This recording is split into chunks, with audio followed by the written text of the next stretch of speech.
د وحي اول وارد دی.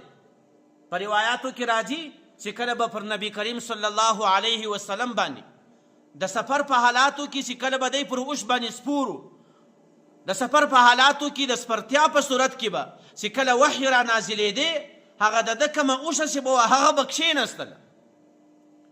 هغه د وحي چې کوم درندوالی دی هغه یې نه سوی برداشتولی.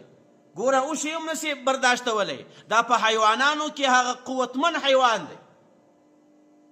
او په بل روایت کې راځي د زید بن ثابت رضی الله عنه څخه روایت چې یو وخت الله له رسول سره ناست وم، د الله د رسول ګونډه سیوله، دا ورون یې زما پر رون باندې و. په دې وخت کې پر ده باندې وحی نازلې سولې. دی وایي چې دا زما ګونډه دومره درنه سوله چې زه په دې باندې وبېرېدم چې دا زما ګونډه به ذره ذره سي، ځکه هلته آیاتونه را نازلېږي. قرآن کریم خو ډېر عظیم کتاب دی او د انسان بشر انسان خو ډېر عاجزه دی.